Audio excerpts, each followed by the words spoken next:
আপনি যদি এসএআর বা সেলফ অ্যাপ্রাইজাল রিপোর্টের ক্ষেত্রে যদি রিপোর্টিং অফিসার হন, তাহলে আপনার অধস্থান যে সমস্ত অফিসার আছে তাদের এসএআর গুলোকে তো আপনার উপরের হায়ারার্কির কাছে পাঠাতে হবে। তো সেই ক্ষেত্রে আপনি কিভাবে কাজ করবেন, অর্থাৎ এই ভিডিওতে আমি দেখাবো যে রিপোর্টিং অফিসার কিভাবে তার অধস্থান যে সমস্ত অফিসার আছেন তাদের এসএআর গুলোকে কিভাবে রিভিউইং অফিসারের কাছে পাঠাবে বা আপার হায়ারার্কির কাছে পাঠাবে। সুগতম ইউটিউব চ্যানেলে আপনাদের সকলকে স্বাগত জানাই, আশা করি ভালো আছেন। একদম প্রথম থেকে আপনাদের একটু দেখাতে চাইবো। সবার প্রথমে আপনাদের যেটা করতে হবে, ফিনান্সের এই ওয়েবসাইটে যেতে হবে, সেখান থেকে আইএফএমএস ওয়েস্ট বেঙ্গলে যেতে হবে। সেখান থেকে এটা কিন্তু পার্সোনাল লগ ইন, কোনো অফিসিয়াল আইডি দিয়ে বা অফিসিয়াল লগ ইন নয়, এটা ই সার্ভিস ফর এমপ্লয়িতেই কিন্তু আপনাকে সাইন ইন করতে হবে। ই সার্ভিস ফর এমপ্লয়ির এই সাইন ইনে আপনি যাবেন। ঠিক এইখানে যখন আপনি যাবেন, আপনাকে কিন্তু আপনার যে লগ ইন আইডি এবং পাসওয়ার্ড, এইচআরএমএস আইডি এবং পাসওয়ার্ড এই দুটো আপনার কাছে চাইবে। ঠিক আছে, তো দেখুন এই জায়গাটাতে আমি যখন সাইন ইন করব তখন এখানে আইডি পাসওয়ার্ড চাইবে। তো আইডি পাসওয়ার্ডটা এখানে আপনাকে সঠিকভাবে দিয়ে দিতে হবে, দেওয়ার পরে আপনাকে লগ ইন করতে হবে। এই আইডি পাসওয়ার্ড কিন্তু আমি আবারও বলছি, এটা আপনার পার্সোনাল যে এইচআরএমএস আইডি সেইটা, আর তার যে কনসার্ন পাসওয়ার্ড সেইটা, সেটা দিয়ে যখন আপনি লগ ইন করবেন তখন এই লগ ইন পেজে আপনাকে নিয়ে যাবে। দেখুন এইখানে কিন্তু সেলফ অ্যাপ্রাইজাল রিপোর্ট প্রসেস এই জায়গাটাতেই ক্লিক করলে আপনি সরাসরি ওখানে চলে যেতে পারবেন। অথবা আপনি যদি মনে করেন যে এইখান থেকে মাই অ্যাপ্রাইজালের নিচে দেখুন ইনবক্স সার রিসিপ্ট, সেইখান থেকেও আপনি যেতে পারেন। এইখান থেকে এই ইনবক্স ফর সার রিসিপ্টে ক্লিক করবেন, করার পরে ইনবক্সে ক্লিক করবেন, করার পরে এইখানে যে সারগুলো আপনার কাছে সেলফ অ্যাপ্রাইজাল রিপোর্টগুলো আপনার কাছে পেন্ডিং রয়েছে, আপনি যেগুলোর কোনো কাজ করেননি, অর্থাৎ নেক্সট হায়ারার্কিতে পাঠাননি, সেইগুলো আপনি এখানে দেখতে পারবেন। তো দেখুন এই অফিসার, রিভিউইং অফিসার এবং রিপোর্টিং অফিসার দুই ক্ষেত্রেই তিনি আছেন, মানে কোনো ক্ষেত্রে তিনি রিভিউ অফিসার, কোনো ক্ষেত্রে রিপোর্টিং অফিসার। আমি এই ভিডিওতে দেখাবো রিপোর্টিং অফিসার হিসাবে কোনো অফিসারের কাজ কিরকম হয়। তো যাই হোক, যে কোনো একটা এই রিপোর্টিং, দেখুন এখানে রিপোর্টিং কথাটা তো লেখাই রয়েছে, যে কোনো একটা জায়গায় সবই হাইপার লিঙ্ক, ক্লিক করলেই রিপোর্টিং এর উপরে ক্লিক করেন বা যে কোনো একটা জায়গায় ওই লাইনে ক্লিক করলেই আপনাকে পৌঁছে দেবে এই পেজে। ঠিক আছে, এইখানে আপনি দেখে নিতে পারবেন সেই অফিসারের নাম, তার হায়ারার্কি সব আপনি দেখে নিতে পারবেন। দেখার পরে কোন বছরের এসএআর সব দেখে নিলেন। দেখে নিয়ে দেখুন পার্ট ওয়ানের এ, পার্ট ওয়ানের বি, পার্ট টু সব এখানে রয়েছে। তো পার্ট ওয়ানের এ যদি আপনি দেখতে চান, পার্ট ওয়ানের এর উপরে ক্লিক করবেন, তাহলে আপনি দেখে নিতে পারবেন কবে তিনি অ্যাসেট জমা দিয়েছেন। পার্ট ওয়ানের বির উপরে ক্লিক করলে কতদিন কি অফিসিয়াল ডিউটি, তার ওয়ার্কিং ডে ইত্যাদি দেখতে পাবেন, কতদিন ছুটি ইত্যাদি সব দেখে নিতে পারবেন। তারপরে পার্ট টুতে গিয়ে আপনি তার সেলফ অ্যাপ্রাইজাল রিপোর্টটা এখান থেকে আপনি দেখে নিতে পারবেন। আপনি সবটাই দেখে নিতে পারবেন যদি আপনার দেখার প্রয়োজন বোধ করেন। তারপরে দেখুন এই জায়গাটাতে পার্ট টুতে রিপোর্টিং অফিসারের পার্ট থ্রি পার্ট থ্রিতে রিপোর্টিং অফিসারের কাজ এখানে রয়েছে। তো সেখানে কি করবেন, এই রিপোর্টিং অফিসারের উপরে আপনি ক্লিক করবেন। ক্লিক করার পরে দেখুন প্রথমে রয়েছে please state whether you agree with the answer. তো এই যে অ্যাচিভমেন্ট, শর্টফল, যা যা এখানে বলা হয়েছে পার্ট টুতে, তার সঙ্গে যদি আপনি অ্যাগ্রি হন, তাহলে আপনাকে লিখতে হবে ইয়েস আই এগ্রি। ঠিক আছে, লিখতে হবে ইয়েস আই অ্যাগ্রি। হয়ে গেল এইটুকু। এরপরে যদি আপনি মনে করেন যে এই যা যা আপনি করলেন এই করে সেভ ড্রাফট করে রাখবেন, তাও কিন্তু আপনি করে রাখতে পারবেন, ওটুকু আপনার ওখানে সেভ হয়েই থাকবে। ঠিক আছে, আচ্ছা, পার্সোনাল এসএআর করার মতোই এটা সেভ হয়ে থাকবে। তারপরে দেখুন বলছে কি please comment on the claim made exceptional duty. তো এক্সেপশনাল ডিউটিতে যদি আপনার কোনো কমেন্ট থাকে, সেই কমেন্ট আপনি এখানে করতে পারেন। সেটা যদি আপনি মনে করেন ইয়েস করবেন ইয়েস, যদি কিছু না মনে করেন না করবেন। তো এখানে তার এক্সেপশনাল ডিউটি কিছু ছিল না। ঠিক আছে, দেখুন পার্ট টুতে একবার আমরা দেখে নেব যে তার কোনো এক্সেপশনাল ডিউটির কথা সেরকম কিছু বলেছে কিনা। দেখুন 3 নম্বরে নো সাস এক্সেপশনাল কন্ট্রিবিউশন রয়েছে, তো সুতরাং এগ্রি হওয়ার কোনো প্রশ্নই নেই, হওয়ার দরকার নেই। যদি ওখানে কিছু থাকতো আর আপনি যদি এগ্রি হতেন, তাহলে ইয়েস আই এগ্রি করে দিতেন। এরপরে দেখুন এই জায়গাটাতে তাকে নাম্বার দিতে হবে, এই নাম্বারের ভাগ রয়েছে, কত কত নাম্বারে তার গ্রেডগুলো কি কি সেগুলো রয়েছে। তো এইখানে এই নাম্বারগুলো আপনাকে দিতে হবে। ঠিক আছে, সেই নাম্বারগুলো আপনি কত দেবেন সেটা সম্পূর্ণ আপনার ব্যক্তিগত ব্যাপার।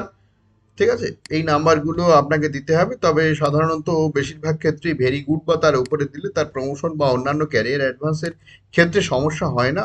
এর চেয়ে কম মার্কস দিলে অনেক ক্ষেত্রে সেই সমস্যাগুলো হতে পারে। তাই সাধারণত যদি কোনো বিশেষ সেই রকম কোনো অ্যাডভান্স রিপোর্ট না থাকে, সবাই ভেরি গুড দিয়ে দেয়। কোনো কোনো ক্ষেত্রে অ্যাডভান্স রিপোর্ট থাকলে সেগুলো করে কেউ কেউ। ঠিক আছে, হতেই পারে এরকম। কোনো কোনো ক্ষেত্রে অ্যাডমিনিস্ট্রেটিভ অ্যাকশন নেওয়া হয়, নিতেও হয় কোনো কোনো ক্ষেত্রে। যাই হোক, সেটা রিভিউ অফিসার যিনি আপনি আছেন আপনি আপনার মতো করবেন।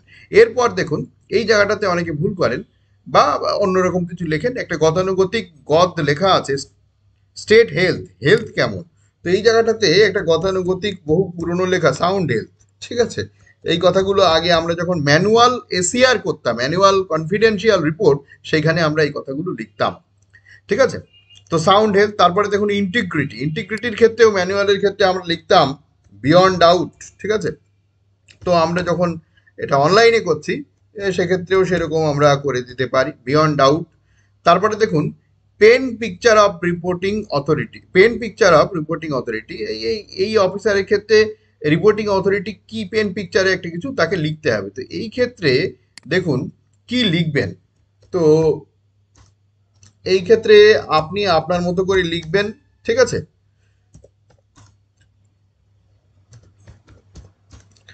আমি এখানে কিছু কথা লিখে দিচ্ছি, এটা সম্পূর্ণ অনেকে লেখে যে হি ইজ ভেরি সিম্প্যাথেটিক বা ওইরকম আরো আরো অনেক কিছু লেখে, he deals all section with sympathy ইত্যাদি অনেক রকম ভাবে লিখতে পারেন। এবারে এটা কিন্তু আবার বললাম সম্পূর্ণ ব্যক্তিগত ব্যাপার, এই ধরনের কিছু লেখাই কিন্তু হয়, ঠিক আছে, এই ধরনের লেখাই সবাই লেখে।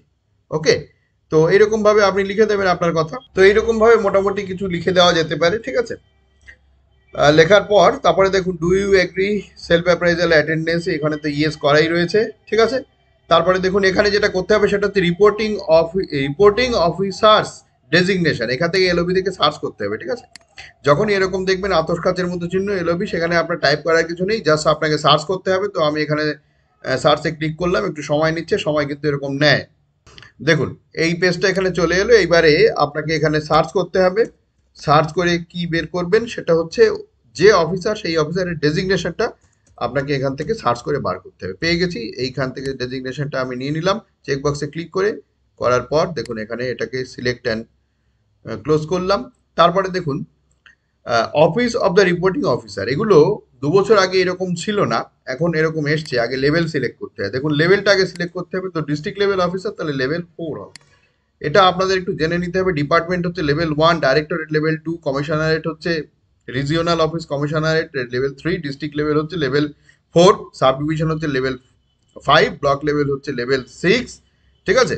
আর তারপরে লেভেল সাব ডিভিশনের একটা লেভেল 7 আছে পুলিশের ক্ষেত্রে, বা এরকম আরো কিছু আছে, এগুলো আপনারা একটু দেখে নিতে পারেন এখান থেকে, ঠিক আছে। তাহলে লেভেল 4 আমি সিলেক্ট করলাম, ক্লোজ করে দিলাম। করার পরে এবার ডিপার্টমেন্টটাকে সিলেক্ট করতে হবে, ডিপার্টমেন্টটা আবার ঠিক ওই রকম ভাবে এলওবি থেকে সিলেক্ট করতে হবে, ঠিক আছে।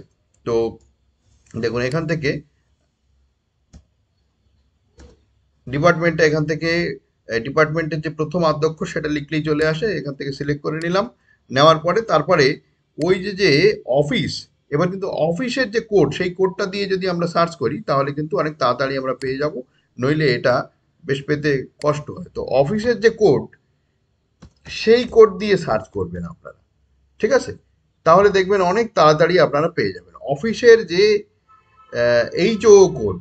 আমি বোঝাতে পেরেছি নিশ্চয়ই, অফিসের যে এইচও কোড,